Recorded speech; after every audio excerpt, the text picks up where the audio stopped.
Hi friends, இன்றைக்கி நம்ம பார்க்க போகிறது LG inverter fridge cleaning process. இது எல்ஜி ஃப்ரிட்ஜுன்னு மட்டும் கிடையாது, எந்த ஃப்ரிட்ஜாக இருந்தாலும் சரி. நார்மலாக நம்ம மந்த்லி ஒன்ஸ் க்ளீன் பண்ணுவோம், இல்லை 3 months ஒன்ஸு 6 months ஒன்ஸுன்னு சொல்லிட்டு சில பேர் க்ளீனிங் பண்ணுவாங்க.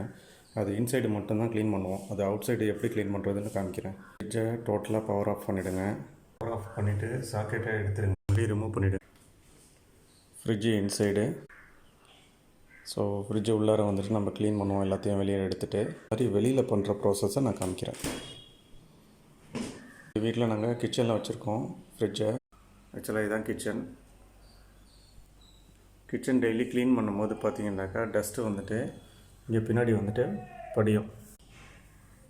ஏன் காரணம், இது ஓப்பன் ஸ்பேஸில் இருக்குது. ஏன் பவர் ஆஃப் பண்ணணுன்னு சொன்னோம்னாக்கா எலக்ட்ரிக்கல் காம்பனன்ட்ஸ் இது எல்லாமே இருக்கிறதுனால ஷார்ட் சர்க்கியூட் ஆகிறதுக்கு வாய்ப்பு இருக்குது. அதேமாதிரி நமக்கு எலக்ட்ரிக் ஷாக் அடிக்கவும் வாய்ப்பு இருக்குங்கிறதுனால தான் அது சொன்னேன்.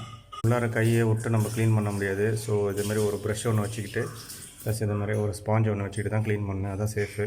ஸோ இது உள்ளார பார்த்தீங்கன்னாக்கா நிறைய டஸ்ட்டு ஒட்டடை இருந்துச்சு, ப்ளஸ் தண்ணி அழுக்கு தண்ணிலாம் இருந்துச்சு. எல்லாத்தையும் நான் எடுத்து க்ளீன் பண்ணிட்டேன். க்ளீன் பண்ணதுக்கப்புறம் பாருங்கள் எப்படி இருக்குங்க.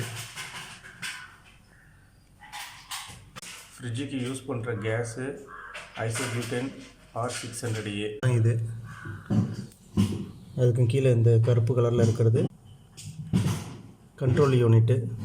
இந்த இடம் ஃபுல்லாக ஓப்பனில் தான் இருக்குண்ணா, க்ளோஸ் பண்ணி வைக்கக்கூடாது. ஏண்டாக்கா ஏர் சர்க்குலேஷன் இருக்குன்னா அப்போ தான் ஓவர் ஹீட் ஆகாது.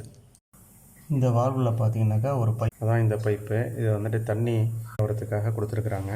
இப்போ இதை கழட்டி க்ளீன் பண்ணியாச்சு. பைப் உள்ளார ஒட்டடை க்ளீன் பண்ணுறதுனாக்கா கையை விட்டு க்ளீன் பண்ண முடியாது. ஸோ இந்த மாதிரி ஒரு ப்ரஷ் வச்சு க்ளீன் பண்ணிங்க. கழட்டுறது மாட்டுறது ஈஸி தான் பாருங்கள். அதில் மாட்டிட்டு கரெக்டாக இந்த இடத்துல மாட்டிடுறோம். அதுக்கப்புறம் இப்படி தான் இருக்கும் பார்க்குறதுக்கு. இதுமாதிரி நம்ம க்ளீன் பண்ணி மெயின்டைன் பண்ணுறதுனால ஃப்ரிட்ஜோட லைஃப் கொஞ்சம் கூட வரும், அதே சமயத்தில் சீக்கிரமாக கூலிங் ஆகும். சரி, அவுட்ரு சர்ஃபேஸை க்ளீன் பண்ணுறதுக்கு காலின் நல்லாயிருக்கு. க்ளீன் பண்ணதுக்கப்புறம் நல்லா ஷைனிங்காக இருக்குது.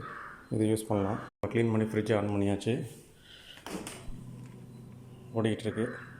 நல்லா கூலிங்காகவும் இருக்குது. சவுண்டு கேட்குதான்னு பாருங்கள்.